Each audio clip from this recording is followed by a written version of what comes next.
दोस्तों नमस्कार। इतिहास को रंगों के आसरे नहीं देखा जाता, लेकिन भारत की राजनीति में इतिहास भी रंगों के आसरे ही परोसने की कोशिश बार बार हुई है। और इतिहास खुद को दोहराता जरूर है। और शायद इसीलिए आज जिस मुहाने पर बीजेपी खड़ी है, उत्तर प्रदेश के सियासी गणित बीजेपी को जिस मुहाने पर लेकर आ चुके हैं, उसमें इतिहास एक बार फिर बीजेपी को लेकर खुद को दोहरा रहा है। हमें लगता है आज अतीत के चंद पन्नों को खोल लीजिए और भविष्य की तैयारी कर लीजिए, क्योंकि मौजूदा वक्त भारतीय राजनीति में करवट लेने वाला है। बीजेपी ने जब चाहा जैसे चाहा भारत की राजनीति के केंद्र में आकर वह तब तब खड़ी हो गई जब जब इस देश के भीतर में हिंदू और मुसलमान राजनीतिक मोहरे के तौर पर खेले जाने लगे, उछाले जाने लगे। लेकिन पहला मौका इस वक्त ऐसा क्यों आ गया कि वही मोहरे हैं, लेकिन इस दौर में आवाज बदल गई है। नफरत नहीं, मोहब्बत। यह एक ऐसी परिस्थिति है जिसने बीजेपी के भीतर की नींव को हिला डाला है। अब उसके सामने सबसे बड़ा सवाल यही है, वो किस नैरेटिव को बनाए, जिस नैरेटिव के आश्रय कार्यकर्ताओं में जोश आ जाए, जिस नैरेटिव के आश्रय बीजेपी चल निकले तो लगे कि वाकई उसके पास 19 करोड़ लोगों का संगठन है। इस दौर में सब कुछ है, लेकिन कोई नैरेटिव नहीं है, कोई मुद्दा नहीं है। तो किस मुद्दे पर चलते हुए बीजेपी अपनी ताकत को दोबारा हासिल करना चाहती है, यह सवाल शायद मौजूदा वक्त में सबसे बड़ा सवाल है। और इस सवाल के अक्स तले प्रधानमंत्री भी बीते कई दिनों से, ध्यान दीजिए, चुनाव परिणाम आने के बाद से प्रधानमंत्री आपको कहीं वंदे भारत में हरी झंडी दिखाते हुए नजर नहीं आ रहे होंगे। इस देश के भीतर में कई परियोजनाओं के उद्घाटन में वो नजर नहीं आ रहे होंगे। महाराष्ट्र गए जरूर थे, लेकिन वह एक बहाना था किसी तरीके से वहां पर विवाह में शरीक हो जाएं। तो सरकारी कार्यक्रम बना लिया गया। इसीलिए शायद ये अब बड़ा सवाल है, वो कौन सा नैरेटिव कहां से बने जो बीजेपी को ताकत दे दे, उसको ऑक्सीजन दे दे। हमें लगता है आज हर पन्ने को खोलने की जरूरत है। हर पन्ने के साथ साथ हर एक तस्वीर भी उभरनी चाहिए। पहली तस्वीर, हमें लगता है प्रधानमंत्री इस देश के प्रधानमंत्री हैं। ऐसा नहीं है इस देश के भीतर में महंगाई खत्म हो गई, बेरोजगारी वाकई छट गई। ऐसा भी नहीं है लोगों की जिंदगी बेहतरीन हो गई। और जब आप तीसरी बार चुनाव जीतकर प्रधानमंत्री बने हों और कह रहे हों कि देखिए पहली बार 1962 के बाद कोई ऐसा प्रधानमंत्री बना है जिसे इस देश की जनता ने चुना है, तो एक सवाल हर जहन में शुरू में ही होना चाहिए और हम शुरू में ही उठा रहे हैं। यह सवाल इस बात को लेकर है कि प्रधानमंत्री कल बीजेपी कार्यालय पहुंचे। ध्यान दीजिएगा, हम तस्वीर दिखाने वाले हैं। हमेशा से प्रधानमंत्री के चेहरे पर एक लाइट पड़ती है। इस बार जब वो अपनी गाड़ी में बैठे थे, अपने काफिले के साथ चल रहे थे, वो लाइट बुझी हुई थी। उनका जाना, वहां पर जिन लोगों को संबोधित करना, वो दरअसल 5 सितारा बीजेपी का जो हेडक्वार्टर है, 5 मंजिला, उसमें जुटे हुए कर्मचारी हैं जिनके साथ वो संवाद बना रहे थे। और उसके बाद वो वापस लौट आए। प्रधानमंत्री के ऊपर एक पैसा भी इस देश के टैक्स पेयर का ही खर्च होता है, वो पार्टी फंड से नहीं चलता है। प्रधानमंत्री का काफिला हो, प्रधानमंत्री की सुरक्षा हो, उनकी कोई भी आवाजाही हो, इस देश के खजाने पर ही उसका बोझ पड़ता है। और शायद इसीलिए हम शुरू में ही इस तस्वीर को आपको दिखा रहे हैं।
जाहिर है प्रधानमंत्री का दिल्ली में बीजेपी हेडक्वार्टर जाना, वहां पर बातचीत करना, इससे इस देश का कुछ भी लेना देना नहीं है।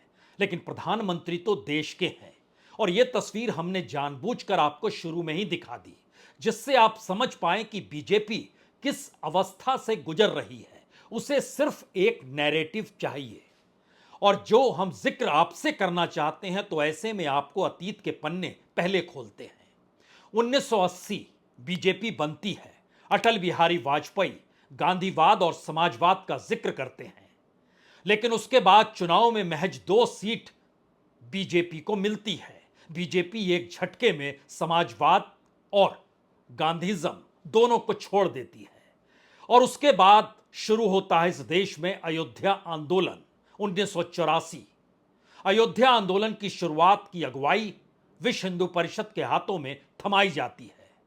बीजेपी धीरे धीरे आगे बढ़ती और तमाम संगठन जो बीजेपी से जुड़े हुए अलग अलग क्षेत्रों में काम कर रहे हैं और आरएसएस से जुड़े हुए हर संस्था जो हर अलग अलग क्षेत्रों में है, सभी एकजुट होते हैं और एक नैरेटिव इस देश में हिंदूवादी पार्टी और हिंदुइज्म का बनना शुरू होता है। 1991 यानी 1992 6 दिसंबर, बाबरी मस्जिद विध्वंस से ठीक पहले की परिस्थिति, आंदोलन पूरे चरम पर, लाल कृष्ण आडवाणी की रथ यात्रा का निकलना। और उन परिस्थिति में हालांकि राजीव गांधी की हत्या के बाद का यह चुनाव था, उसके बावजूद भी बीजेपी 120 सीट जीत जाती है। क्यों जीत जाती है? क्योंकि वह जिस रफ्तार में अपने नैरेटिव को डेवलप कर चुकी थी, उसी नैरेटिव के आश्रय कार्यकर्ताओं में जोश था। आरएसएस हर जगह लोगों को गोलबंद कर रही थी। उस दौर में आज की तारीख में जो 2024 में हालात हैं, कमोवेश यही परिस्थिति ठीक उलट 1991 में थी। तब 244 सीट कांग्रेस के पास थी, 36% वोट मिले थे। बीजेपी को 20% वोट मिले थे, 120 सीटें मिली थी। लेकिन उसके बाद 1992 और फिर उसके बाद 1996 और 1991 के दौर को अगर आप समझना चाहते हैं, तो उस दौर से ज्यादा वोटरों का ध्रुवीकरण कभी हुआ नहीं होगा। यानी एक लिहाज से यह तय हो चुका था कि जो उस तरफ खड़ा है वो उस तरफ खड़ा है और जो इस तरफ है यानी उसके विरोध में है वह बीजेपी के हक में नहीं जाएगा। इसीलिए 1996 में 13 दिन की सरकार अटल बिहारी वाजपेयी की बनती है, लेकिन वह गिर जाती है। और उसकी सबसे बड़ी वजह यह थी कि कोई भी राजनीतिक दल साथ खड़ा होता नहीं है। बीजेपी को उस वक्त जितने वोट मिले थे वो सबसे बड़ी पार्टी के तौर पर 161 सांसदों के साथ थी। कांग्रेस को 140 पर वोट 140 सीट मिली थी, लेकिन सबसे बड़ी पार्टी को बुलाया गया और 13 दिनों में सरकार गिर गई क्योंकि कोई साथ देने को तैयार नहीं। उस वक्त भी बीजेपी को 20.29% वोट ही मिले थे, कांग्रेस को 28% वोट थे, लेकिन सीट 140 थी। उस दौर की राजनीति में हिंदू मुस्लिम ने एक परिस्थिति तय कर दी कि बीजेपी का वोट बैंक जो 20% का था समूचे देश में, वह पुख्ता तरीके से उभर कर आ गया।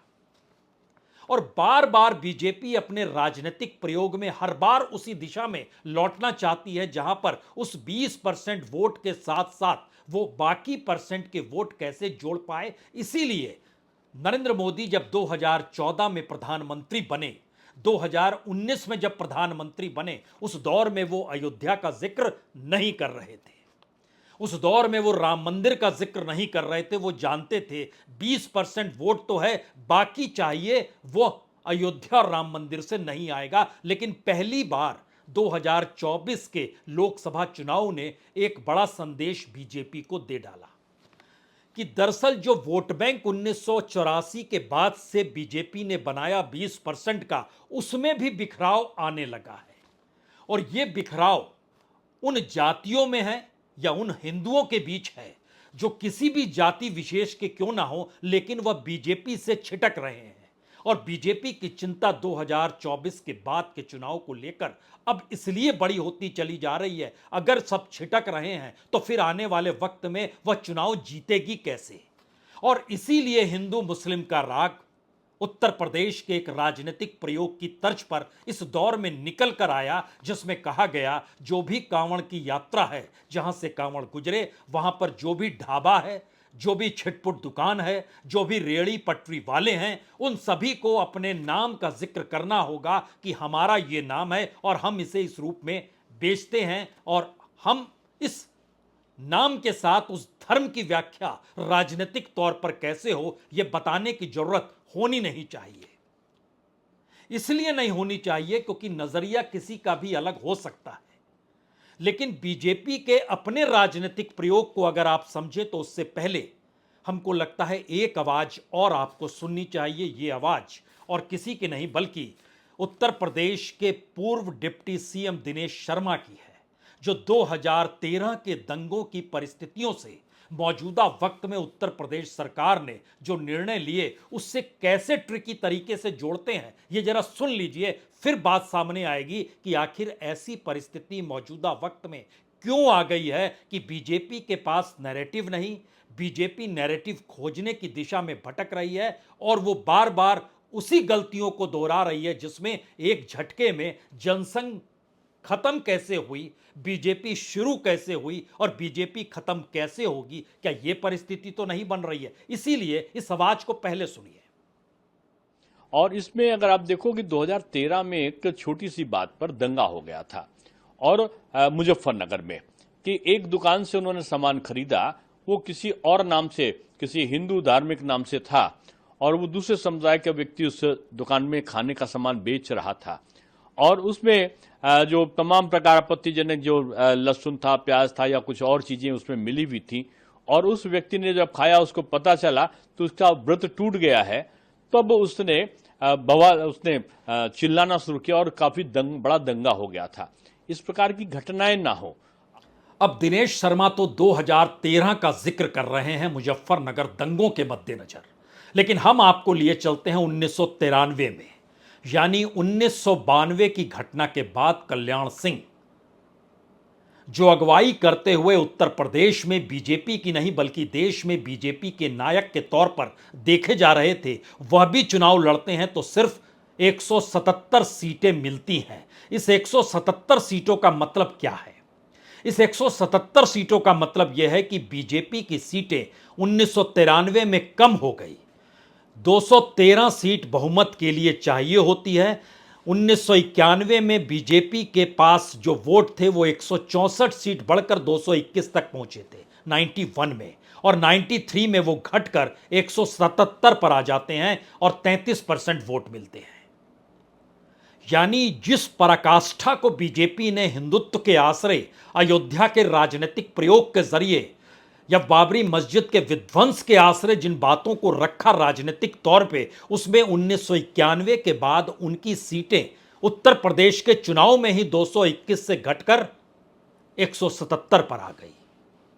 और जो पहला लोकसभा चुनाव 1992 या कहें पूरे आंदोलन की प्रक्रिया के बाद 1996 में जो हुआ था, उसमें बीजेपी सबसे बड़ी पार्टी 161 सीटों के साथ आई जरूर, लेकिन उत्तर प्रदेश के भीतर विधानसभा के जो चुनाव हुए उसमें बीजेपी 174 सीट ही जीत पाई और 1% वोट कम हो गया। यानी जो राजनीतिक प्रयोग हिंदुत्व के आश्रय चल रहा है उसमें पहली बार बीजेपी यह महसूस करने लगी है, अगर उसका एकमुश्त वोट भी छितरा गया जो हिंदुत्व के आश्रय उसके साथ जुड़ा हुआ है, तो फिर वह किस डेवलपमेंट या किस इंफ्रास्ट्रक्चर या प्रधानमंत्री मोदी के शब्दों में विश्वगुरु या अंतर्राष्ट्रीय तौर पर भारत की जो कूटनीति है और अर्थनीति है, दोनों जो कमाल किए हुए हैं, उसके आश्रय वोट बैंक क्या बढ़ जाएगा? यह सवाल बीजेपी को इस हद तक डरा रहा है कि अगर इस चुनाव के मद्देनजर बीजेपी जब बातों को परख रही है तो राज्य दर राज्य वो इन परिस्थिति को देख रही है। लेकिन पहले उत्तर प्रदेश का जिक्र कर लेते हैं, क्योंकि उत्तर प्रदेश के भीतर एक तरफ अगर आप मुस्लिम को रखते हैं तो दूसरी तरफ हिंदुओं को रखते हैं, तो उसमें अपर कास्ट हिंदू ने 21% वोट बीजेपी के खिलाफ दिया। जो ओबीसी में कुर्मी और कोयरी को लीजिएगा तो 39% वोट उन्होंने बीजेपी के खिलाफ दिया। बाकी जो ओबीसी बचा उसने लगभग 41% वोट बीजेपी के खिलाफ दिया। जो जाटव है उसने तो 76% वोट बीजेपी के खिलाफ दिया और जाटव को छोड़कर जो बाकी दलित तबका है उसने तो 71% वोट बीजेपी के खिलाफ दिया। यह मैसेज बहुत साफ है कि आप अब हिंदू मुस्लिम की परिस्थितियों की लाइन पर नहीं चल सकते हैं और शायद यही वजह है कि बीजेपी के भीतर से मुख्तार अब्बास नकवी कहते हैं यह कंफ्यूजन क्यों फैलाया जा रहा है। बीजेपी के सहयोगी केसी त्यागी हों या फिर आरएलडी के नेता जो कि जनरल सेक्रेटरी के तौर पर जो नाम है त्रिकोल त्यागी साहब, उनका भी कहना है कि यह क्या खेल हो रहा है। तो हमें लगता है इन तीनों परिस्थितियों को एक क्षण के लिए सुनना चाहिए। बीजेपी के भीतर की आवाज है, बीजेपी के साथ खड़े नेताओं की आवाज है कि इस तरह के विषयों पर किसी तरह का कम्युनल कंफ्यूजन क्रिएट करने की किसी को भी कोशिश नहीं करनी चाहिए।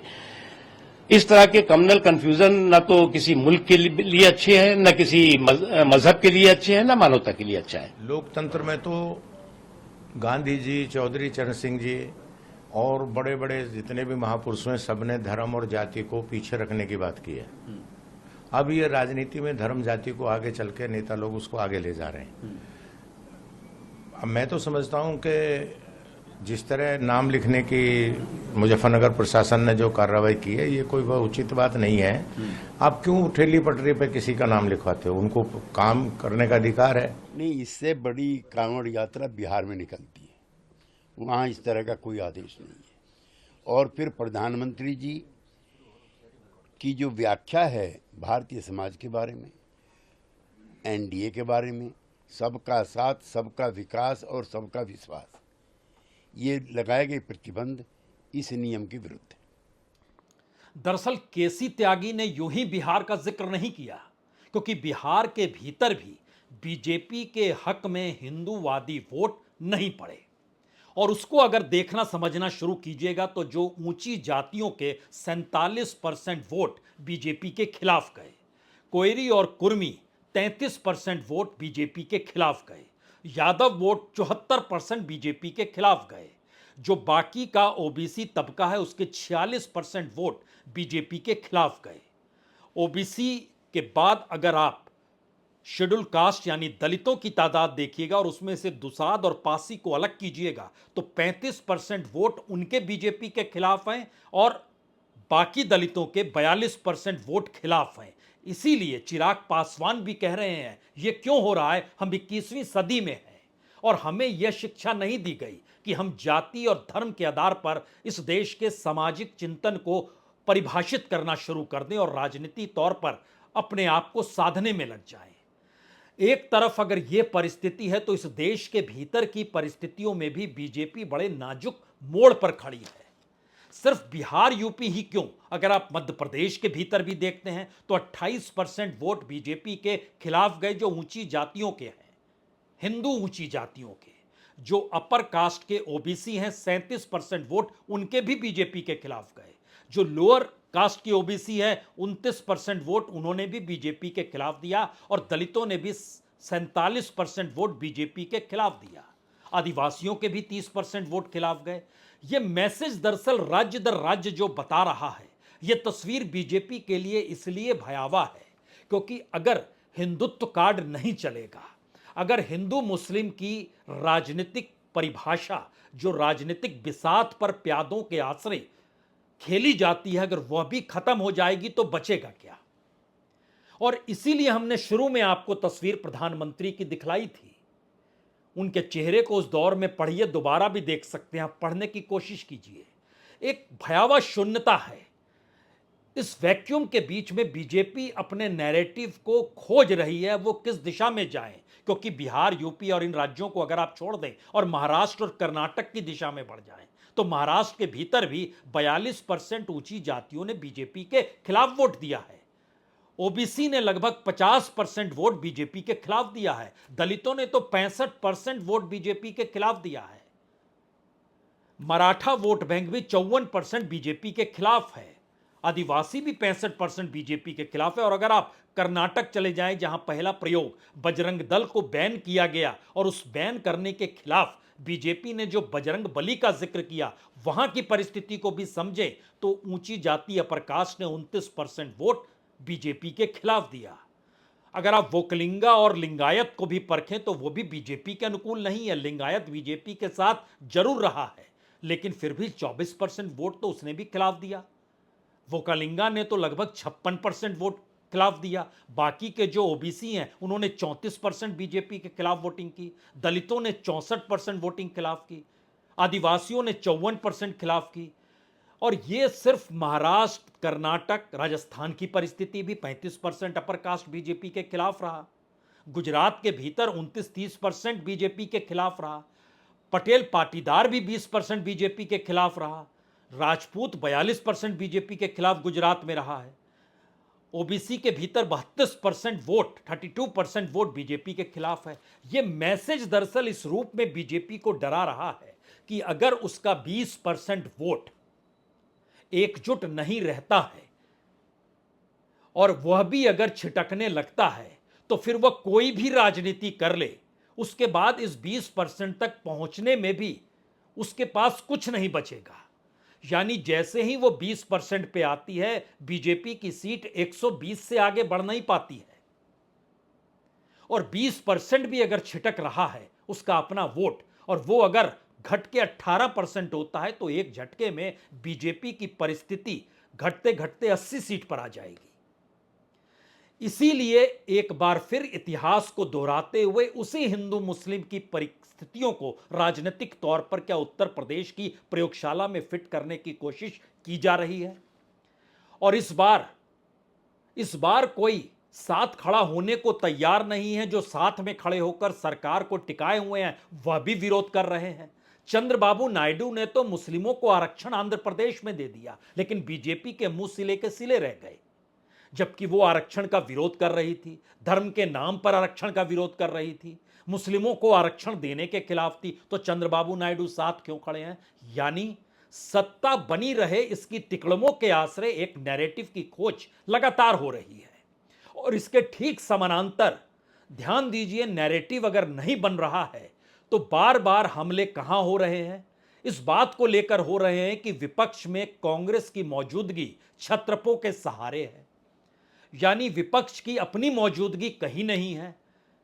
बीजेपी इंडिया गठबंधन को एकजुट मानने को तैयार नहीं है, जबकि उसको पता है जो स्थिति 2024 के चुनाव में निकल कर आई है, अगर वो राज्यवार परिस्थितियों में बदल डालिएगा तो जानकर आपको हैरत होगी कि महाराष्ट्र के भीतर बीजेपी ने जो पिछली बार 105 सीटें जीती, वह एक झटके में घटते हुए 35 से 40 सीटों पर आ जाएगी। जो हरियाणा के भीतर 30 सीट जीती उसने, वह एक झटके में घटकर 15 सीटों पर आ जाएगी। यहां तक कि झारखंड में सरकार नहीं बना पाई, लेकिन उसके बावजूद भी बड़ा मुश्किल है उसके साथ कि अपने बूते वो 2 डिजिट तक पहुंच जाए। और यह परिस्थिति हर कमोवेश राज्य में अगर खड़ी हो गई जहां पर उसका अपना टैग, जिसके आश्रय वो राजनीति साधती रही 1984 के बाद से, अयोध्या आंदोलन की शुरुआत के बाद से, उस पूरी मानसिकता में वो पूरी बीजेपी का कैडर नहीं कहें बल्कि नेता खड़े हैं। क्योंकि उस उम्र के लिहाज से अगर आप परखिए तो जिसकी उम्र उस दौर में 20 साल रही होगी, आज की तारीख में वह तो सीनियर सिटीजन ऐसे ही हो गया होगा, 67 पार कर गया होगा। तो उस दौर में नई पीढ़ी बीजेपी के साथ जुड़ी है, और नई पीढ़ी के सामने बड़ा सवाल यह है कि वह राजनीतिक तौर पर सिर्फ हिंदुत्व के आश्रय इस देश में परिवर्तन देख नहीं पा रही है। और वो जान रही है कि जिस विकास का जिक्र है, लोगों की जिंदगी बेहतर बनाने की सोच है, और जो योजनाओं का जिक्र है उसमें कोई तालमेल लोगों तक पहुंच नहीं पा रहा है। तो यह संकट है, और इस संकट के आश्रय पहली बार उत्तर प्रदेश का किला जो 2024 में ढहा, 2027 में कहीं वह पूरे तरीके से ढहना तो दूर, उस नैरेटिव को ही बदल डालेगा कि बीजेपी आखिर राजनीतिक तौर पर किस धारा के तहत खड़ी है। क्योंकि जितना बहुमत नरेंद्र मोदी के साथ पार्लियामेंट के भीतर रहा 10 बरस तक, उसके बावजूद भी कोई राजनीतिक नैरेटिव ऐसा बीजेपी बना नहीं पाई जिसके आश्रय वो कहे कि इतने वोट हमारे साथ हैं, और बने बनाए वोट भी बिखर रहे हैं। यह परिस्थिति बीजेपी को भीतर से डरा रही है, और इसीलिए जो भी राजनीतिक प्रयोग बीजेपी से निकल रहे हैं वो बीजेपी के उन नेताओं के अपने प्रयोग हैं जो अपनी अपनी गद्दी को बचाए रखने के लिए या अपनी गद्दी पर टिके रहकर अपने लोगों को बचाए रखने की राजनीतिक दिशा को तय कर रहे हैं। और इन सब के बीच प्रधानमंत्री, देश के प्रधानमंत्री बीजेपी हेडक्वार्टर के कर्मचारियों से बातचीत करने के लिए निकलते हैं और शांतिपूर्ण तरीके से वापस 7 लोक कल्याण मार्ग लौट आते हैं। राजनीति की यह परिस्थिति इस देश के भीतर इससे पहले कब थी, कभी सोचकर बताइए या सोचकर सोचिए। ऐसी स्थिति कभी नहीं मिलेगी। बहुत बहुत शुक्रिया, बहुत बहुत शुक्रिया।